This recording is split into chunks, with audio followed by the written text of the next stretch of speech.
نبی پاک صلی اللہ علیہ وآلہ وسلم کی سیرت پر کون لکھے گا، کون پڑھے گا، کون پڑھائے گا، اور اس کو بیان کون کرے گا؟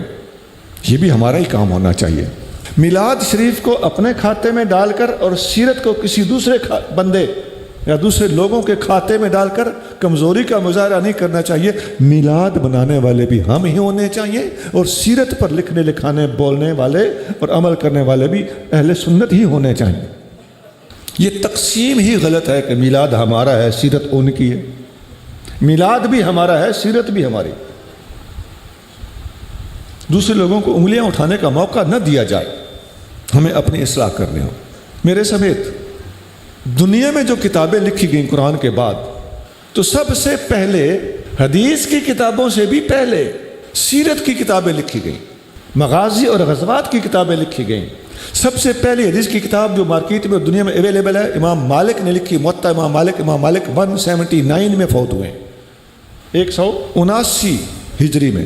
اور مغازی کی کتاب حضرت موسیٰ بن عقبہ نے جو لکھی، مغازی سیدنا محمد، مغازی سیدنا محمد، میرے پاس موجود ہے 3 جلدوں میں۔ یہ بزرگ 141 ہجری میں، امام مالک تو بعد کی بات ہے، امام مالک سے بھی سینئر امام ابو حنیفہ ہیں، اور امام ابو حنیفہ سے بھی 9 سال پہلے فوت ہوئے۔ اتنی پرانی کتاب ہے۔ تو ہمیں اولڈسٹ بکس، سب سے پرانی کتابوں، اور ان کا تعلق بھی سیرت سے ہو، ان کا مطالعہ کیوں نہ کریں، وہ کیوں نہ بتائیں لوگوں کو، وہ کیوں نہ پڑھیں اور کیوں نہ پڑھائیں۔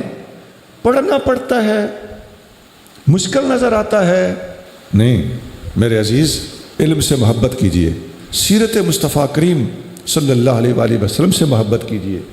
اور اس کے بعد پھر سیرت ابن اسحاق لکھی گئی۔ ابن اسحاق امام اعظم کے ہم اثر ہے، وہ 150 میں فوت ہوئے۔ اس کے بعد ابن ہشام، اس کے بعد الروض العنف، اس کے بعد دیگر متعدد کتابیں لکھی گئی۔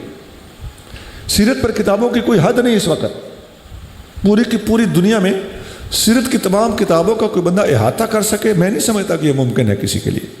اور ہر زبان میں لکھی گئی۔ پاک و ہند میں عربی میں جو کتاب لکھی گئی حضرت مخدوم محمد ہاشم ٹھٹوی کی بذل القوہ، اور جو فارسی میں لکھی گئی حضرت شیخ عبداللہ محدث دہلوی علیہ رحمت کی مدارج النبوہ، اس کا اردو ترجمہ بھی ملتا ہے، تو اردو ترجمہ والی ملتی ہے، خریدے پڑھیں۔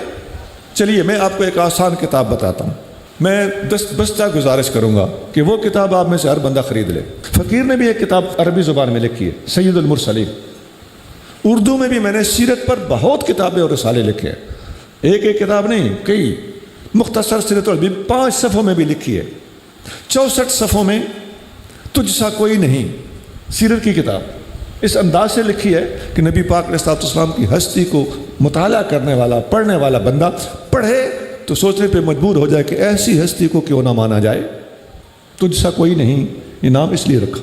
اور پھر خطابات النبی، نبی کریم صلی اللہ علیہ وسلم کے خطابات اور تقریریں، 92 تقریریں، یہ بالکل عربی میں بھی ہے، اردو میں بھی ترجمے کے ساتھ چھپ چکی ہے۔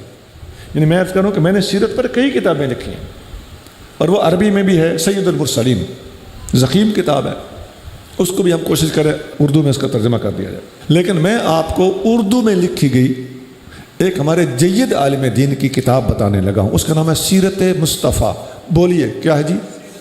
سیرت مصطفیٰ صلی اللہ علیہ وآلہ وسلم۔ حضرت علامہ عبد المصطفیٰ اعظمی صاحب فوت ہو چکے ہیں، ایک ہی جلد ہے یارو، 6 7 12 جلدوں میں کتابیں ہم نہیں خرید سکتے، پیسے نہیں ہیں تو چلو خیر ہے، اور اگر پڑھنے کی فرصت نہیں ہے، کتاب ضخیم ہے تو چلو معافی ہے۔